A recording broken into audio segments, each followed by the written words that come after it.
when you're in. So, ano lang tayo? Little bit of review tayo for your upcoming exam. So, what we have here are the list of sample problems. So, these are book problems that may guide you on how to approach yung problem. So, isa-isahin natin yung bawat isa. So, 3.1, ang target natin is makuha yung acceptable na tensile service load that may act in a single angle that's welded along to a cassette plate. Therefore, there are no holds. The service live load is 3 times the dead load. So, solve for A36 steel, kung halimbawa din nga yung section niya, or a 592 grade 50. That's it. Since we're dealing with tension design, you can mainly refer to AISC Chapter D when dealing with both analysis at saka design. So, for AISC Chapter D, dalawang limit states yung mainly dinidiscuss niya, tensile yielding at saka tensile rupture. Take note na yung tensile rupture ay mag-occur lang if sa isang leg lang ina-apply yung force. Meaning, hindi siya yung on both legs na pinasa from the other member, from the connection, syempre.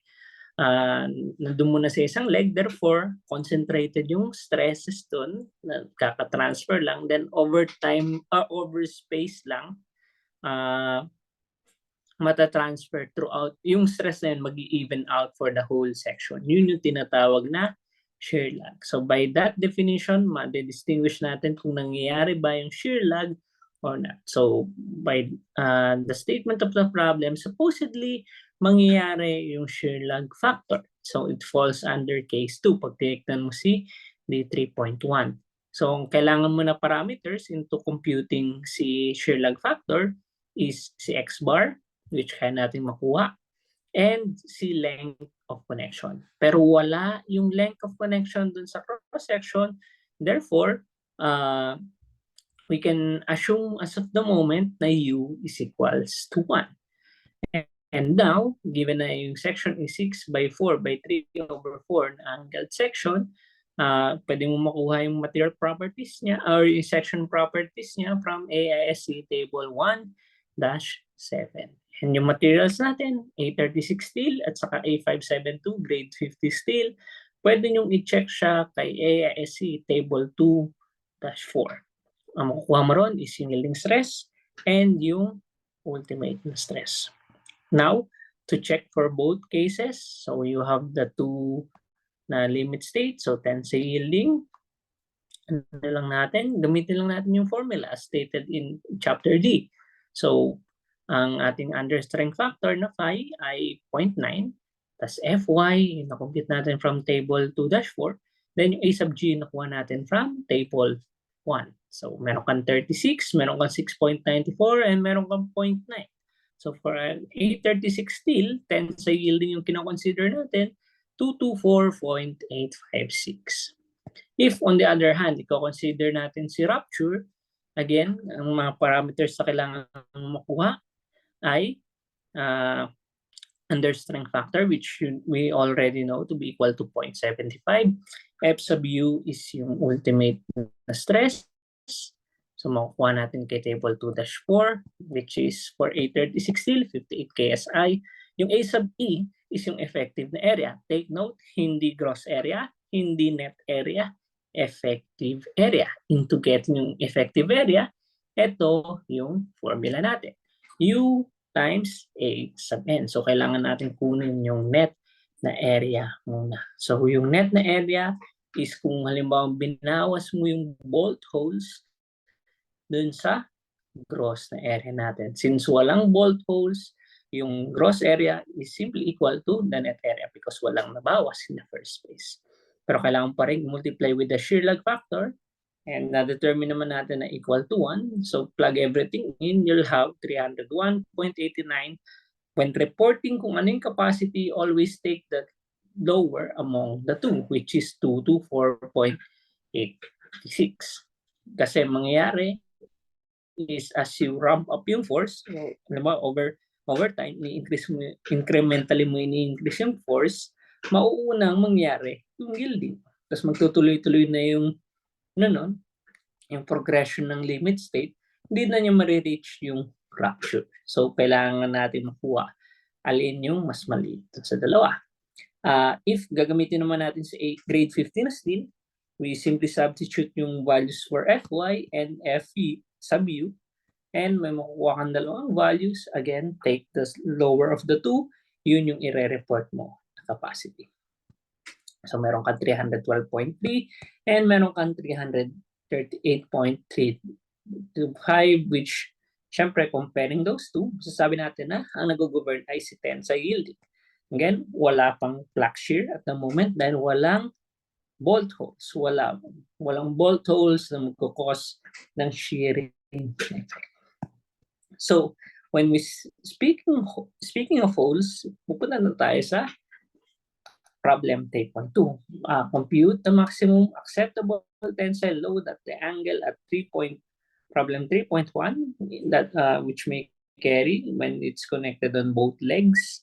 So meaning walang shear lag. Sure na yun. The 4-inch leg contains a single gauge line naturally kasi kung titignan natin si table 1-7a, nandito yung workable gauges for the angle legs. Mapapansin mo, pag sa leg na length na 4 inches, isa lang yung value nun. Ibig sabihin, isang line lang ng bolts yung mailalagay mo on a 4-inch na leg. Unlike kapag 5-inch na leg, nagiging dalawa na. Or 6-inch na leg. Tapos pag 10 inches na, magiging 3 lines na yung magkakasya. Given dito is yung diameters ng bolt natin, which is equal to 7/8 inch for both legs. And the longer leg has dalawang gauge line. So magiging factor siya when determining yung net na area natin. Again, from AISC table 1-7, ito yung makukuha natin na A cross. Then, since na-state naman na connected on both ends, both legs, it falls under case 1. Kapag chinek mo si table D3.1. Again, ibibigay sa inyo to pag exam and you can readily refer to this when you are doing the design yourself. So, kayo matakot na, site ako ng site na to. Dapat lang practice over time para alam na natin na in the future, na alam mo na kung saan yung titingnan mo automatic. So again, yung ASC Chapter D starts with getting yung net na area. So ito yung full formula ng net na area. So meron kang diameter ng bolts, T sub B, tas plus 1.8 times thickness ng cross-section T. So yung N is yung number ng bolts. Meron kang 3 gauge line. So the N is equals to 3. Tas yung thickness ay makukuha natin doon sa description ng cross-section, which is 6/4/3/8. Therefore, 3/4. Kaya 3/4 yung nakalagay dito. D sub B is 7/8. Then kung may stagger, mag-appear tong term na to. Kung S is not equal to 0. Pero since walang stagger, S is equal to 0. Therefore, itong term to ay magdetermine siya, formula mo, ng net area. So you simply plug everything in and you'll have 4.69 inches squared. Net area pa lang yun. Kailangan mo i-multiply with the shear lag factor para makuha mo yung effective na area. And since si shear lag factor may equal to 1, as is lang ito kuha natin. Okay, prepare na rin natin with the given description ng dead loads at saka live load. So, na-state din sa previous problem na yung live load is 3 times the dead load. And again, yung service load mo is composed of the dead load and the live load lang. And with that ratio and proportion, alam natin kung ilang sa service load mo, ilang porsyento yung dead load, ilang porsyento yung live load. And knowing nga yun, and using yung factored load na combinations, we can determine ano yung relationship ng factored load dun sa dead loads, sa live loads, and even sa service loads. So, ganun lang din yung gagawin natin dito. So, kung na-determine natin na na yung factored load is equals to 6 times dead load, Tapos yung service load, nakuha natin to be equal to 4 times dead load. Pag kinuha natin yung relationship ng service load sa factored load, meron kang 1.5 na factor, which later on, gagamitin natin to convert yung factored load to service load. Ulitin lang natin, rinse and repeat. So ito yung sa tensile yielding, as is lang. Ang mag-iiba ngayon yung sa tensile rupture because iba na yung effective area natin. Yung computations mo ngayon, sa A36 steel, meron kang 4.69, meron kang 58, so meron kang 0.75 F sub U A sub P na tensile rupture capacity, which is equal to 204.15 kips. And kukumpara mo siya sa 224.856 kips, ito yung nag-govern na limit state. So, yan yung sasabihin mo na nag-govern and yan yung i-report mo na maximum factored load na pwede sa kanya. And for A572 grade 50 steel, again, we refer to the value. So, yung A sub E, na-compute natin. Yung A sub U, makikita mo kay 2-4, table 2-4. Then, yung VT sub N natin ay equal to 0.75 F sub U A sub E, which is equals to 2 to 8.64 kips. So, kung kukumpara natin siya sa 312.3, mas maliit siya, therefore siya yung mag-govern. And eventually, gagamitin natin siya, divide natin by 1.5, makukuha na natin agad yung service load. So, ito siya. That is analysis. Another type of analysis is, for example, hindi available sa code yung gross area. So you have to compute it yourself. So meron kang steel plate tension member. So again, kailangan lang natin kunin yung from the word problem. So yung mga parameters na kailangan natin. So A36 steel daw, so may FY at saka FU na. For the loading, 25% dead load, 75% live load, then makukuha na natin yung relationship ni factored load kay service load by knowing yung mga load combination. Given din yung bolts, single line lang, parallel to the direction of loading. Then if yung area mo is equals to width times thickness lang, cross-sectional area, so makukuha mo yung cross-sectional area, gross area, which is equals to 3 inches squared. Yung net area, ibabawas mo lang yung isang line of bolt, meron kang 2.75 inches squared. And since plate na element siya, and on the same direction as with the loading, U is equals to 1. Length of connection, wala tayong information. Kasi since meron ng bolts, medyo magiging precarious na potentially mangyayari yung block shear kasi may shear plane ka na identified. Pero ang missing na information, kaya hindi natin siya kino-consider as of the moment, is yung length of connection. So, with that lack of information, i-rule out natin yung block shear failure. And now, gamitin natin yung formulas for tensile yielding and tensile rupture. Makukuha natin na si tensile yielding yung mag-govern. Then, we simply divide yung tensile yielding capacity to 1.5 para makuha mo kung ano yung allowable na service load. So, ganun yung problem 3. Problem 4 naman, pinapang-compute yung net area ng plate if A36 steel yung gamit. Tapos, given yung sizes ng bolt holes to be equal to 13/16. So, ito yung itsura niya. So, ako na lang yung nag-name ng mga bolt, ng mga bolts. And ang target natin dito, apart from syempre identifying yung mga key parameters, type ng steel, conversion ng factored service loads to factored loads, yung gross area natin, kailangan din natin ma-identify which among the rupture planes yung mag-govern. Dapat yun yung merong pinakamaliit na net na area. So, hanapin mo lang potential na failure paths. So, kung isang fastener lang, so, either isang hilera lang na 1 or kay 4 or kay 5, yun yung titingnan mo. Paano kung isa lang yung pinabawas mo sa area? Paano kung dalawa? Paano kung tatlo? Tapos, nagmamatter din yung stagger natin.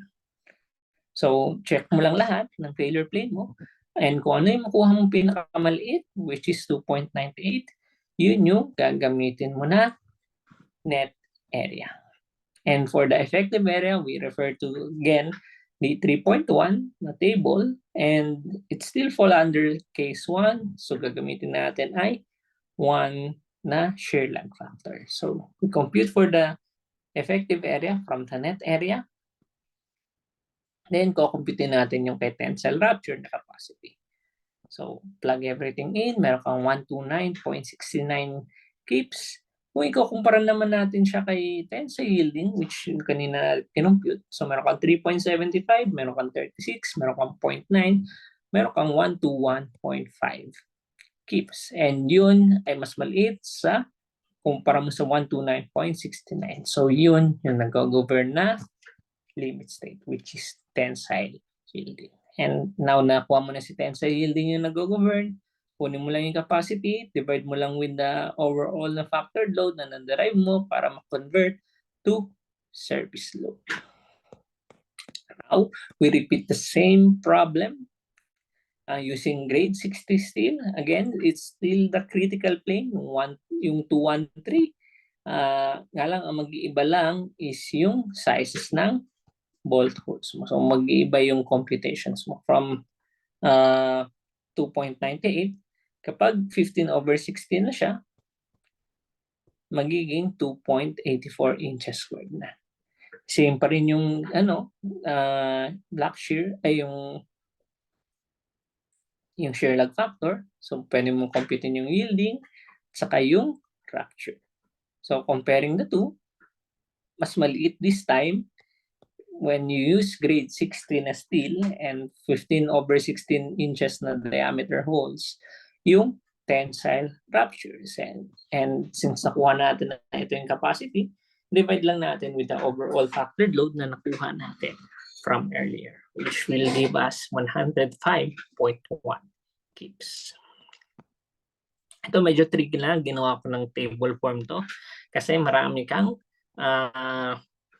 cases na kailangan i-consider.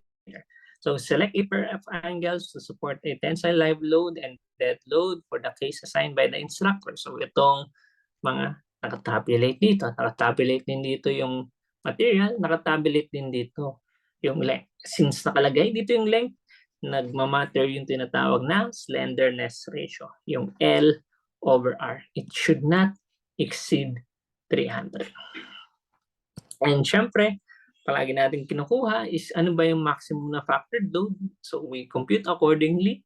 We look for table 2-4 for the material capacity for yielding stress and ultimate stress. Depende kung anong material, steel yung ginagamit. Tapos ano yung tinatawag na required na area if we're going to consider tensile yielding. And may extra pang palang naka-state dito na the angles are separated by a back-to-back shaft connected by a cassette plate, then the connection is welded. So wala pang bolt holes. Ngayon, since nagmamatter yung slenderness ratio, kung halimbawa 300 yung given, and alam natin yung length, makukuha natin yung allowable na radius of gyration natin. So, ito dapat yung dalawa nating consideration na meron kang requirements na at least 3.58. Tapos yung minimum na and remember na if we're going to consider yung rupture, wala namang butas, pwede kang makapag-compute ng required na area. Supposedly, when required na area yung usapan, dapat yung kukunin mo yung mas malaki. So, meron ka na-compute na required area for rupture, meron ka na-compute na required area for yielding, ang kukunin mo ay yung required na area na mas malaki dun sa dalawa. So, in-highlight ko lang in red. Now, itong dalawang parameters na to, yung titignan natin kay table 1, when selecting ano pa yung double angle na karapat-dapat. So from table 1-15, ayan yung makukuha natin for each of the case. Now, we repeat the same, listahan ulit ng mga cases, pero this time, meron ka ng single gauge line of at least 3 volts to be used. Medyo magiging, remember, na puro word problems to. So, mahalaga that you interpret yung mga wordings accordingly. So, single gauge line of at least 3 volts. Kapag tignan mo si table 3.1, meron kang makikita na specific na part na yun yung exact description na magbibigay sa'yo, ano ba ang gagamitin mo na shear lag factor when you're doing design. Kasi pag analysis, when case 1 or case 2 lang. Pero pag design, kailangan natin ng preliminary. Ano ba yung ina-anticipate natin na shear lag na factor? Therefore, nagre-recommend din si table D3.1 ng shear lag factor that you allowable for you to implement. Again, we compute accordingly with the given cases. So, kunin natin yung ultimate na yung factor na load, tensile load. Then, kunin din natin yung materials. Then, at the same time, kunin din natin yung minimum na radius of gyration from the slenderness na ratio. Pero, ang ano ko dito, ginamit ko is 300. Depende to sa requirements. Kung sensitive sa displacements, gagamit ka ng L over R equals to 200. Dapat yung mas liliit na slenderness ratio na cut-off yung i-consider natin. Pero kung hindi ganong concern, L over 300, L over 1,000, L over R is equals to greater than 1,000, yun yung pine-prescribe sa atin ng code. Pero if in-assume ko na 300, ito yung makukuha ko na R minimum with the given length. These are all in inches. Itong nakalista rito. Tapos naglagay lang ako na what if kung si tensile rupture yung compute ko or si tensile yielding. And makukuha ko rin, speaking of meron ng holes, hindi na diretsong A-gross yung makukuha natin kapag tensile rupture. Meron kang effective area, A sub B, which again, simply multiplying yung net area with 0.8 na nakuha natin na shear lag factor. Then, it's all about getting ano ba yung required na net na area. So, makukompute ka na required na net area, may makukompute ka na required na gross na area. Highlight ko lang dito, kapag merong Tmax na part, si tensile rupture yung mag-govern. Paano mo masasabi na si tensile rupture yung mag-govern? If you compare yung A-gross sa net area, so kukumpara ko si 2.53 kay 2.36, so mas maliit na agad si 2.36 kumpara kay 2.53. Yung sabihin, kahit masatisfy, kung halimbawa sinatisfy lang niya yung 2.36 na net area, hindi ka sure kung lusot siya kay tensile yielding. Pwede siya mag-fail kay tensile yielding. And in this case, medyo deal breaker. Hindi, baliktad. Okay. With that line of thought, madedetermine natin na si tensile rupture yung mag-govern. Kapag mas maliit siya, mas maliit yung A-gross na minimum kumpara kay AN na required, A-gross na required kay net area na required, pwede mo masabi na si tensile yielding yung mag-govern. So, nilista ko lang dito yung mga criteria. So, minsan, puro slenderness nga, karamihan. So, meron kang dalawang tensile rupture, tapos meron kang isang tensile yielding, tapos the rest, puro slenderness na. And dito medyo tricky din yung design. We need to have this assumption. So, magtatabulate ka ng mga gantong values. So, AN minus AG. So, ang target natin is still, kung gusto natin kontrolin na tensile yielding yung yung failure. So, ibig sabihin, si tensile rupture has a capacity greater than that of tensile yielding na failure. Ito yung kailangan mong i-satisfy. So, meron kang Tmax. So, knowing yung thickness ng cross-section, so, naka-increments naman. Either 1/8, 1/4, 3/8, and so on. So, kung given yun, pwede mong makuha ano yung target mo na gross area from the na compute mo na required na net na area. So, ito yun. 2.47 kung 1/8 inch yung thickness, 1/4 is 2.58, 3/8 is 2.68. Ito yung hahanapin mo ngayon dun sa mga tables mo. So, table 1-7, single angle ito. So, kailangan masatisfy niya na 2.68 at least yung gross area, then 3/8 inch yung thickness. Kaya ayan siya. 4/3 by 1/2 by 3. Yun yung sumakto na section. Nulit ko lang for tensile yielding. Tapos, chinecheck ko din yung slenderness. So, chinecheck ko yung minimum na R. Kapag yung naselect ko na member, hindi na satisfy yung minimum na R, ibig sabihin, kailangan kong i-adjust yung selection ko such that si radius of gyration. So, ang magiging batayan ko na ngayon sa selection is si radius of gyration. So, that's why nilagay ko dito yung slenderness sa mga na-select ko na members kasi yun yung naging main na criteria ko. Yun yung naging critical sa kanya. 3.8, maikli lang to. If meron kang threaded rod designed to carry a tensile force composed of a 4 kip na dead load and a 6 kip na live load, nga pinapahanap sa atin is ano yung threaded rod, anong size yung kaya. Yun. Siyempre, kunin muna natin yung factored na load. So, we use the load combinations and meron kang 14.4 kips. And ano siya? Grade 50 steel. So, pwede natin tingnan kay ASC table 2-4 kung anong capacity.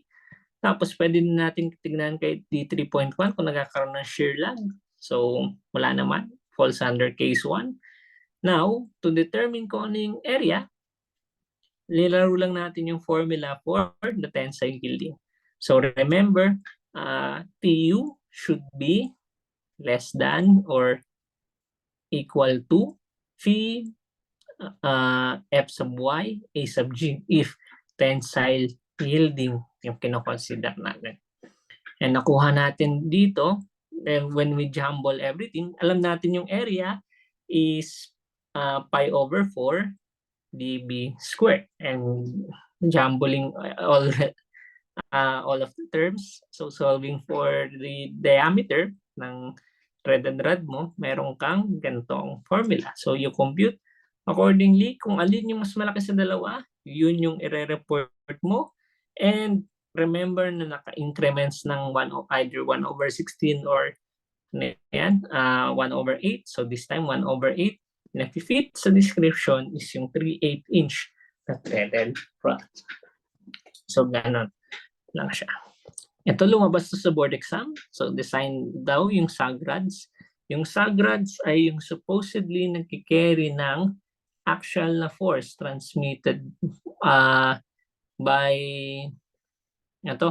Remember na kung slope yung ano mo, yung surface mo, pero vertical yung force mo, eventually, madedecompose yung vertical na force na yun with respect dun sa slope na surface na along the slope and meron kang lateral na component. Yung lateral na component is yung nagko-contribute sa flexure.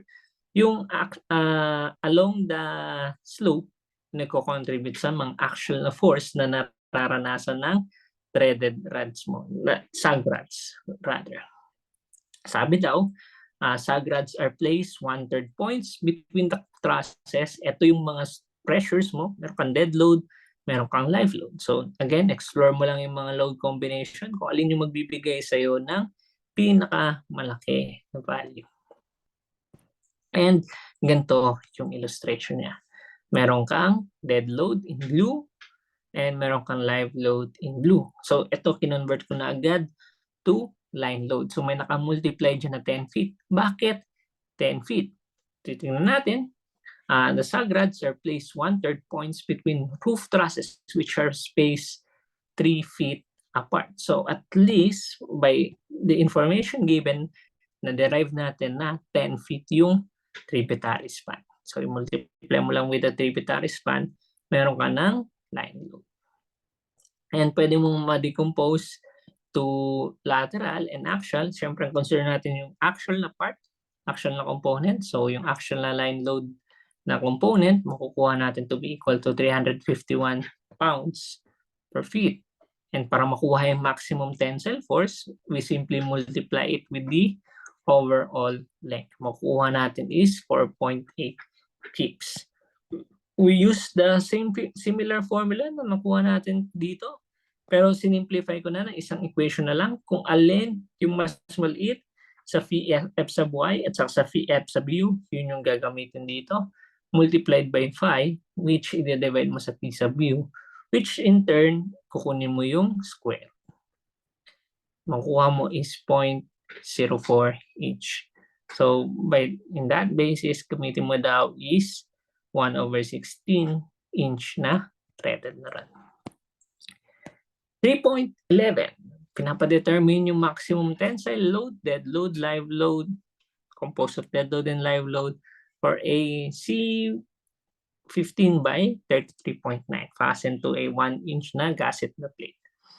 Ang target natin is meron kang 3-4 inch na diameter bolts. I-consider natin lahat ng limit states since meron ng bolts and typically meron kang lines of bolts, nagmamatter na rin yung block shear. So sa block shear, meron kang dalawang kailangang i-consider when selecting kung ano pa yung tama na block shear na plane. Una, yung shear plane mo has to go all the way throughout from the base fastener, so ito, to the edge of your cross section. So it is the edge of your tensile element, which is this part right here. Ganon kahaba yung shear plane mo. Yung rupture na plane, so yung bolt rupture na plane, itong A and T, dapat yung makuha mo is yung shortest na path.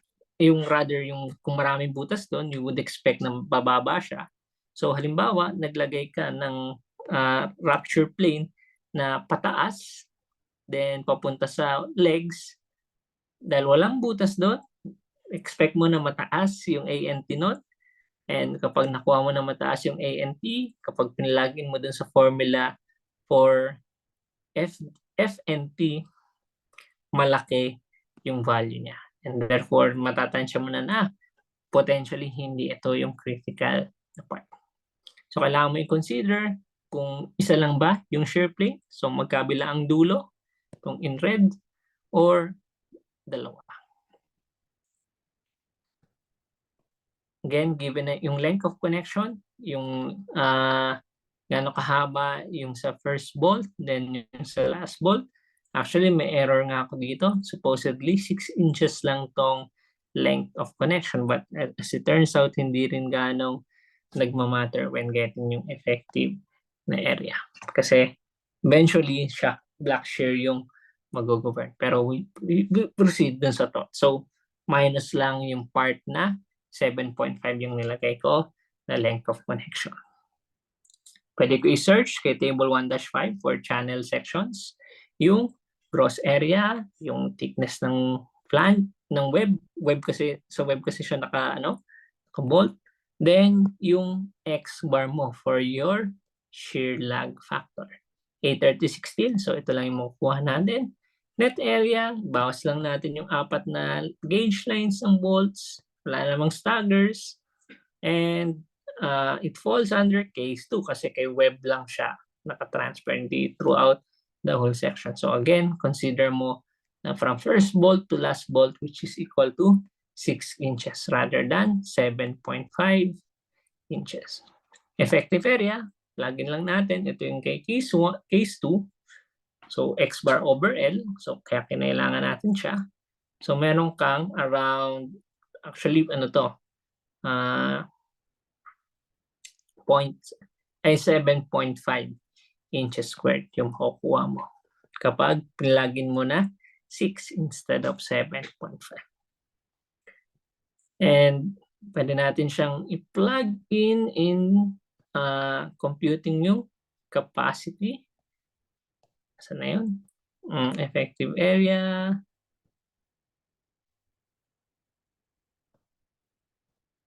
Ayun. Tensile yielding. Plug in lang natin. So 0.9 F sub Y. Nakuha natin. So F sub Y. Tapos yung AG.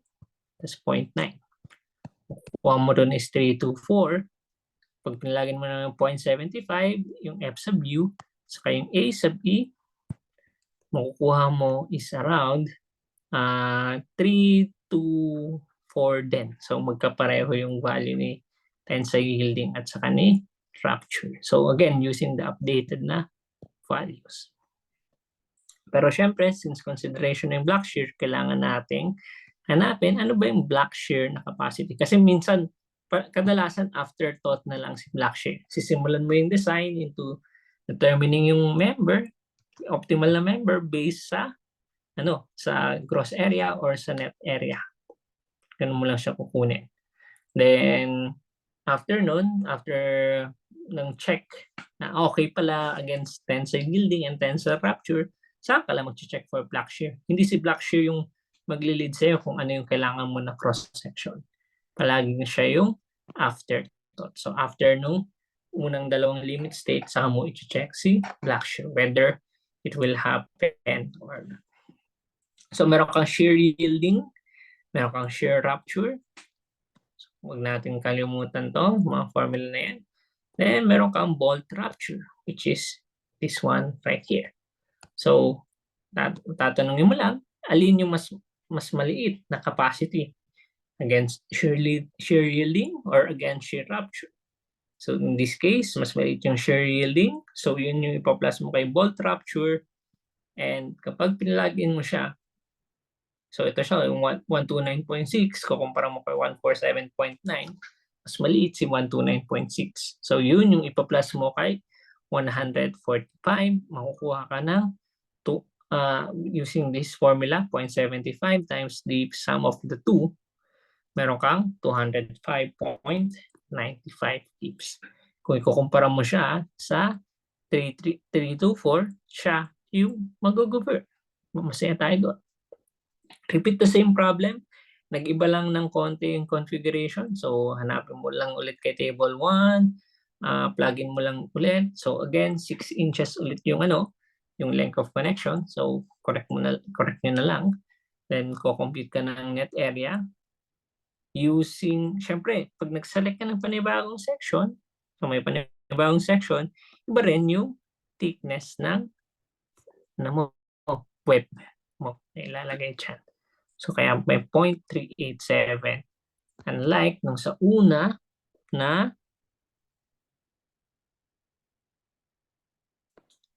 0.387 pala. 0.4 yung kinamit. So again, kapag nakuha mo ng effective area, nakuha mo na si tensile rupture, knowing F sub U. Pag nakuha mo na yung gross area, pwede mo nakuha si tensile yielding.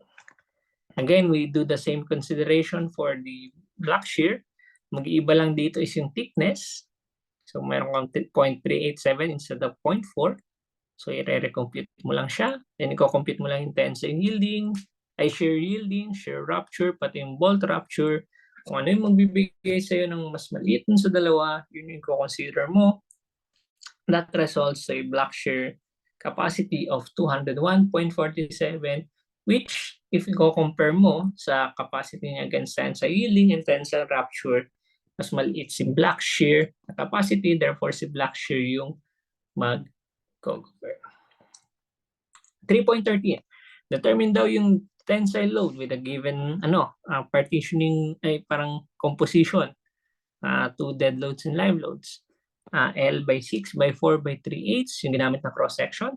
Nangyari dito, na-mention lang kasi dito is si A at saka si B na linya, siya yung may bolts lang talaga. Siya yung doon pinapasa yung loading. Yung nasa other leg, itong part na to, saling ket-ket lang siya. May butas lang siya.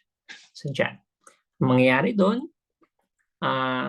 with that configuration, merong shear lag kasi hindi both legs yung pinag-transferan ng tensile force, pero kasama itong butas na to dun sa reduction into getting yung net na area.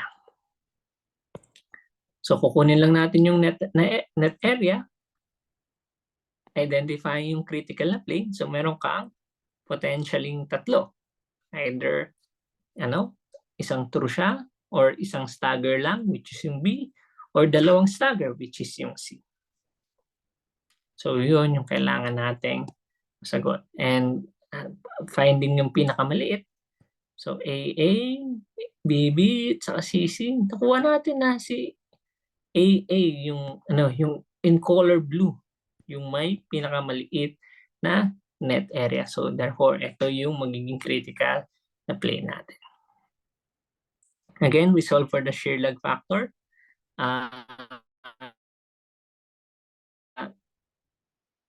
This time, alam natin na given na 10 inches yung 10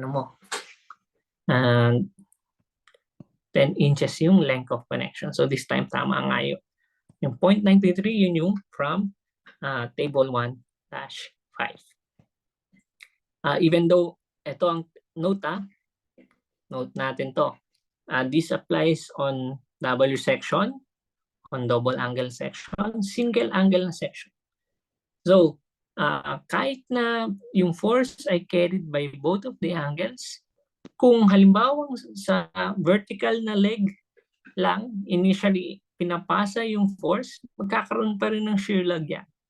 So yung halimbawa yung wide flange sections, i-decompose mo siya into 1, 2, 3, 4 na double angle section na magkapareho ng depth, magkapareho ng length. And actually, pwede nyo naman i-compute yung centroids yourself nung dinecompose nyo. Ginawa mong composite shape yung eye na section mo into 4 na angles. And in that regard, mo makukuha yung shear lag na factor, yung X bar na kailangan ko for that. So palaging angle yung analogy mo. So i-compute mo lang kung ano yung U, and yun yung gagamitin mo into getting yung effective area, which is this one right here. And after that, we can compute for the capacity. So capacity against tensile yielding, which is this. Substitute mo lang for tensile rupture. Substitute mo lang kung alin yung mas maliit sa dalawa, yun yung mag-govern. So tensile yielding governs. So that's for tensile tension design. So hopefully na-practice kayo on that. I believe 1, 2, 3, 4 na practice problems. 5 practice problems for compression design. So, kapit lang tayo. So, una, pinakamadali. Select the lightest section to carry compressive load of 200 kips dead load and 625 kips live load. Tapos yung effective length is 25 feet, use A99 steel. So, extract lang natin yung mga parameters, 25 feet na effective length, A99 steel, which gives us 50 KSI. Then, meron kang factored load equals to 1-240 kips. Pwede mong gamitin si table 4-1A para mahanap kung ano yung optimal na section mo. Pinakamagaan palaging pipiliin mo. So, meron kang W12 by 190, which kaya yung 1-240 kips with a given an effective length of 25 feet, and meron kang 14 by 145. So, mas magaan si 145 kumpara kay 190, so si 145 yung isa-select natin. For 6.3, ito medyo tricky lang siya ng konti because this is a built-up na section. Iba yung titingnan natin sa allowable na width to thickness ratio. So this, for the flange, this falls under case 2, yung web still falls under case 5. So, i-compute lang natin yung section properties, yung area niya, yung moment of inertia niya along X and along Y para makuha natin yung radius of gyration. And makukuha din natin yung width to thickness ratio. Then, itong K sub C, because if i-check natin yung case 2, merong K sub C dito. So, yung K sub C is equals to 4 over square root of H over TW. Pero take note, merong annotation yan na at least kapag greater than 0.76, 0.76 na lang yan. Pag less than 0.35, 0.35 na lang siya. So, yun yung upper at saka lower limit mo. So, kailangan lang natin i-check whether compact yung flange and compact din yung web. So, ina-compute natin na 12.8 barely.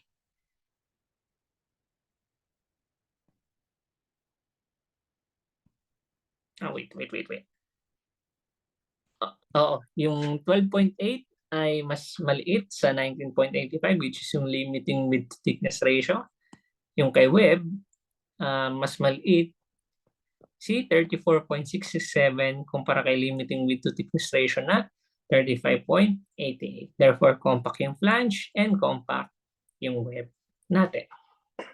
And dahil compact yung flange and compact yung web, we can refer to section E3.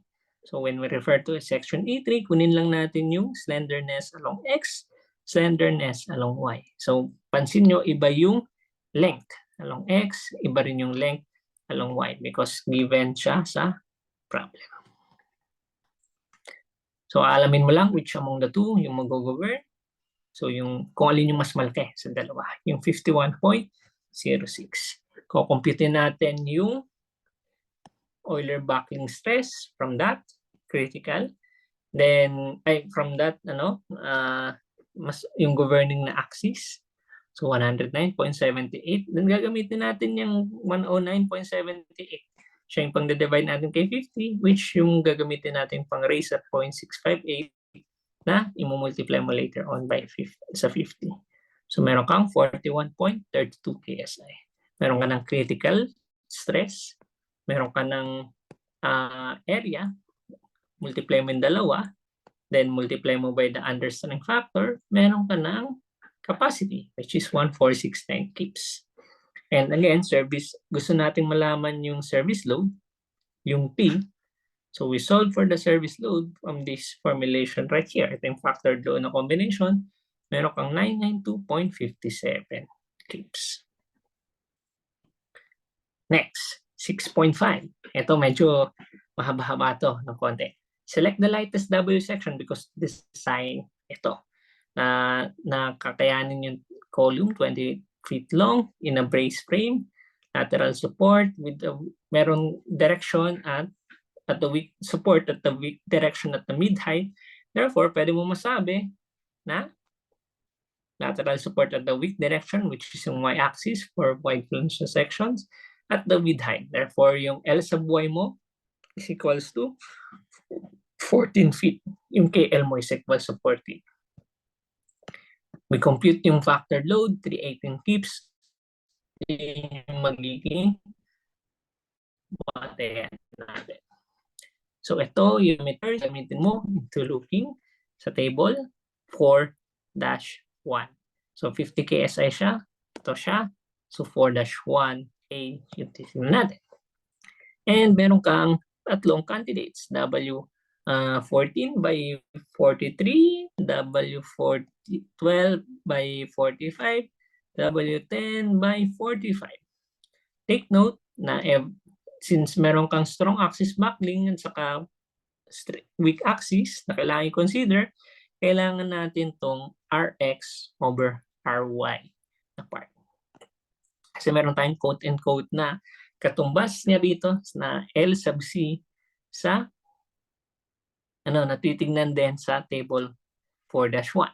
So, kung kunwaring along the Y, meron kang 28, kasi i-divide mo ay along the X na 28 feet, yung given. Tapos yung Rx over Ry is yung 3.08. I-divide, siya yung pang-divide mo sa 28, meron kang 9.09. Yun yung hahanapin mo dito. Yung 9.09, magbibigay ng 447 kips na force 4 W14 by 43, which adequate pa din kasi ang kailangan nga always greater than 318 kips yung capacity ng section. Next, yung 12 by 45. We use the same principle. Makukuha mo naman dito is between 447 sa 422 kasi 10.606 yan. So, i-interpolate mo yan, but you'll still get 436.4 kips, which is still okay pa din, greater than 318. Similarly, ganun din sa W10 by 45. Again, hindi pa doon actually natatapos yung pagsabi na okay na tong si W14 by 43 kasi siya yung pinakamagaan dun sa tatlo. Kailangan natin ng final check. So final check, tingnan natin yung width to thickness ratio ng section na napili mo. Check mo whether compact siya or slender. Take note na lumalabas, merong superscript siya na C. Ibig sabihin slender yung cross section mo. Dito na papasok yung application natin ng stiffness reduction factor. Dahil naging slender yung isa sa cross-section. Bakit? Meron kang width to thickness ratio ng web na 37.4, greater than siya sa limit yung width to thickness ratio na compute mo kay table B4.1a natin. Anong mangyayari ngayon kung slender yung isa sa members? Kailangan natin i-compute gamitin si P sub U, yung A sub G na nakuha natin for the members, i-divide natin yung dalawa. PU over A, meron kang 25.24. Yun yung hahanapin natin kay table 4-3. So Fy natin is 50. Then, yung 24 point something, kalimutan ko na, matanda na tayo, naglalag na. 25.24 is between 26 and 25. So between 1 at saka 0.998. So i-interpolate mo lang siya. Meron kang 0.99952. Mangyari lang doon is yun yung magiging effective area mo. Mababawas yung area. Effective area ng cross-section mo na nag-handle ng effectively nag-handle ng compressive forces. So, meron kang A sub E is equals to tau B. So, yung na-compute natin times yung area ng cross-section. So, effectively, meron kang 12.59 inches squared instead of 12.6 inches squared na nagkikarry ng load. Ngayon, check natin kung yung column will experience inelastic or elastic backward. Sabi, ay along the Y pa rin, yung mas malaki dun sa dalawa. Yun pa rin yung go-govern. Therefore, yun yung kukumputan mo ng Euler buckling stress. May kulang dito. Ang kulang na part is yung squared. So, may squared pa yan. Makukuha mo is 36.22 KSI. So, kukumpara mo siya kay 4.71 E over F sub Y. Kapag greater than siya, with this fraction right here, elastic buckling siya. If less than, inelastic buckling siya. Yun yung magdidictate kasi kung gagamitin natin is 0.877 times F sub E, yun yung elastic buckling. Kung inelastic buckling, itong formula na to yung gagamitin natin para makuha yung F critical. And kapag nakuha natin yung F critical, pwede na natin sa loob si P sub N. Compute natin is almost close to 318 kips. Konti lang, fraction lang yung difference.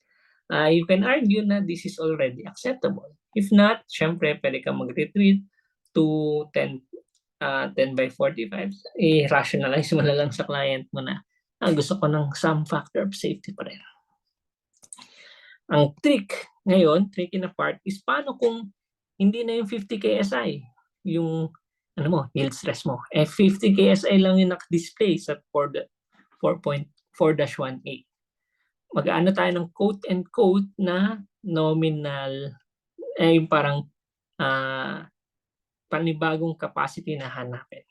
So parang ifa-factor down mo yung factored load na na-compute. So from 318, ano mo lang by this ratio. So 60 KSI kasi yung ating pero ang available sa table is 50 KSI. So 60 over 50, divide mo lang siya by that ratio. Meron kang 265. Itong 265 ngayon, yung panghanap mo dun sa table into determining which sections are adequate. So meron akong W10 by 39. So greater than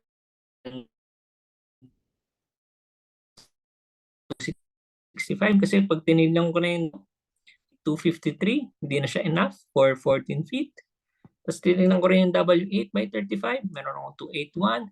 Tapos yung isa ko pang hinighlight dito is what if pinasok ko lang ulit yung katumbas niya na strong axis buckling. So yung weak axis buckling dito, capacity is 281. Yung strong axis buckling dahil less than 2 yung Rx over Ry mo,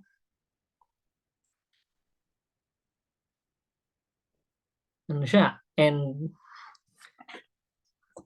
potentially ngayon na strong axis buckling yung convert, which becomes the case. Kasi yung weak axis buckling is 15 feet, 14 feet na unbraced length, na effective length. Tapos yung yung along X is 16 feet yung unbraced length, effective length na makukuha from from that.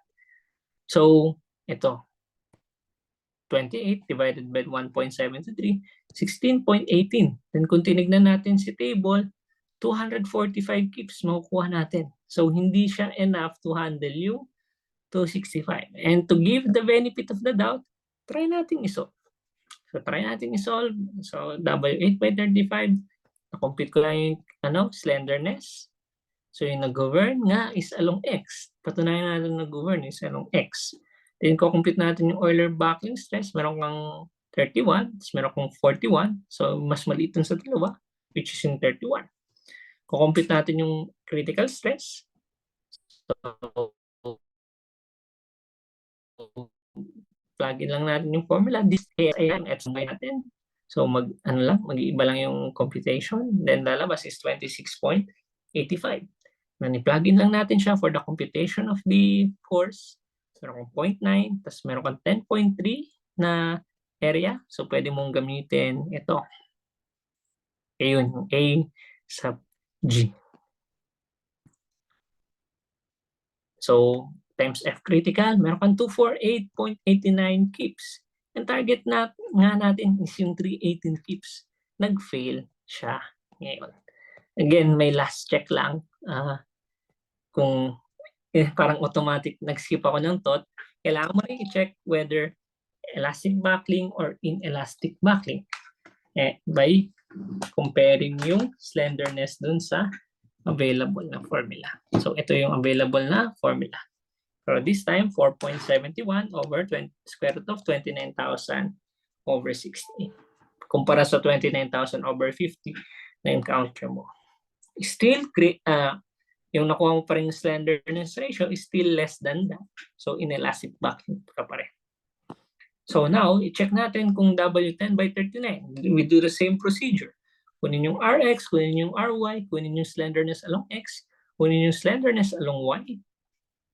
Then, check kung alin yung nag-govern. I-check natin kung inelastic or elastic buckling. Then, syempre, yung elastic buckling stress, kailangan natin kunin. Then, pag nakuha natin yung elastic buckling stress, makukuha natin yung critical stress, which is equals to this. So, computin lang natin, 39.76. Plug in natin everything. So, 0.9 times 39.76 times yung cross-sectional area, which is 11.5. Bibigay ng 411.48. More than adequate daw.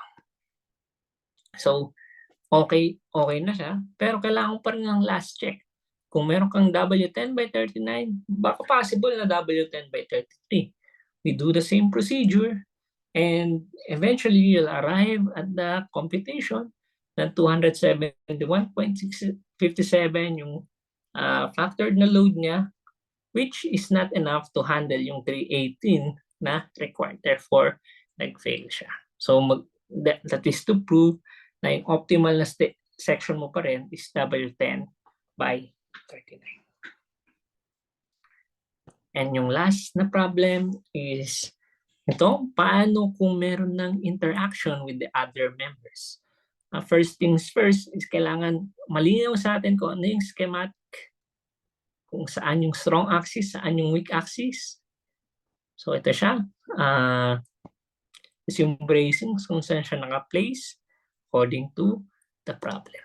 Meron kang factored load, service load, convert mo lang to factored load, meron kang 2 to 40 kips, grade 50 steel, 50 KSI, tapos pwede nating simulan na yung K, yung factor natin, itong getting yung effective length, is equals to 1.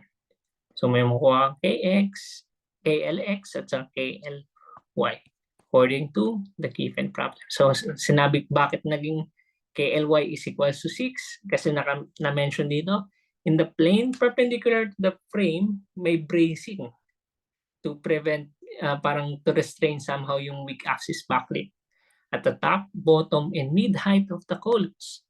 Therefore, ito. So nangalahati na lang ngayon yung unsupported na length mo along the Y.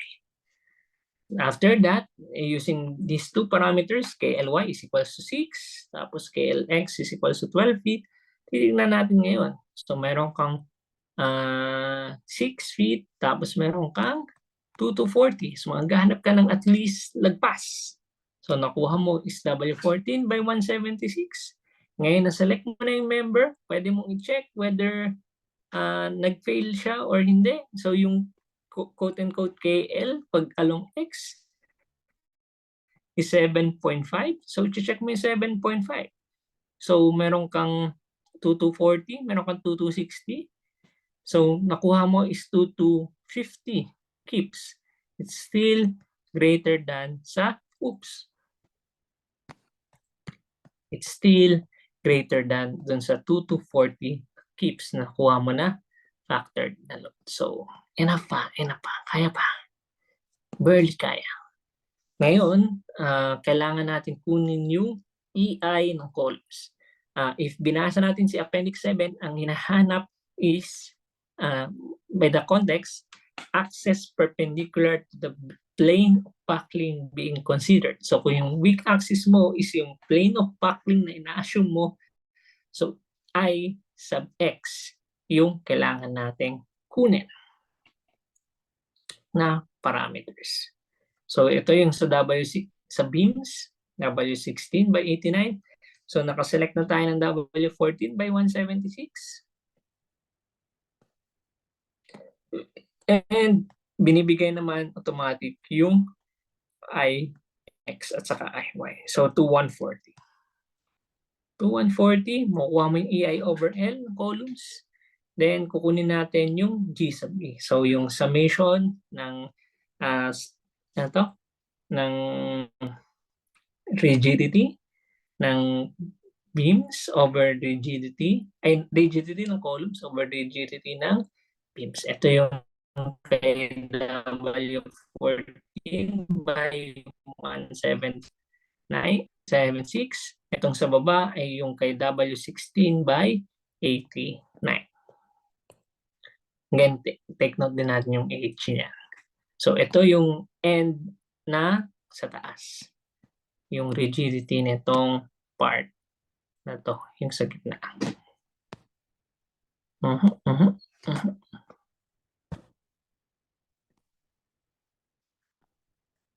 Okay. Now, compute the G on both ends of the columns. Kung support siya, kung pinned, 10, kung fix, 1, tapos kung meron kang mga connecting members, ito lang yung formula niya. Then we use the alignment charts. Take note, may dalawang alignment charts. Meron kang for brace frame, sideway inhibited frames. Meron kang unbraced frame na sideway uninhibited frames. Titingnan mo palagi is yung system. Kung ina-allow yung sway throughout, so kung may nakita kang shear wall or may nakita kang fixed na support on some portions na o nakita ka na rigid na connections, automatic side sway inhibited siya. So system yung tinitingnan natin. Okay? Kasi dito magmamatter kung anong K. Kung side sway inhibited siya, greater than 1 yung makukuha natin na K. So yung GA natin is pin na support. Remember, pin na support, pero sinabi dito na brace na frame. So kailangan mong tignan talaga yung buong system. Kahit na apparently ina-allow yung rotation, dapat tinitignan mo ay yung buong system pa rin. Dapat ni-state ng brace or unbrace. So meron kang GA na 10, tapos meron kang GB na nakuha natin na equal to 1.65. So nilagay lang natin siya dito. Then nag-draw ka lang ng line connecting those two. Kung saan nag-intersect, 0.88 daw. So tinry natin yung 0.88. 0.88 times yung length. So 6 feet. Siyempre, gagawin mo inches. So times 12. Meron kang 15.76. So yung along X, meron kang 0.88 times 12 times 12. Meron kang 19.70 which yung nagko-govern. And since siya yung nagko-govern, kunin mo yung Euler buckling stress nun, then if walang superscript dun sa na-select mo na section, ibig sabihin, compact siya for this F sub Y. So F sub Y naman natin is 50 KSI. So safe na sabihin na compact yung cross-section. So gamitin mo lang yung formula ngayon, yung E3 section. And meron kang 48.6 KSI. And if we compute for P sub N, ito yung mako-compute natin. 2265.78 kips, which is still greater than 2240 kips. So adequate pa din siya. So hopefully by sharing yung thought process, mag-guide kayo on how you will be tackling yung mga problems that you'll encounter concerning design, the tension design and compression design, which definitely kakailanganin nyo sa exam. And with that said, hopefully, pagpursige natin yung exam. Okay? So that will be all for this recording.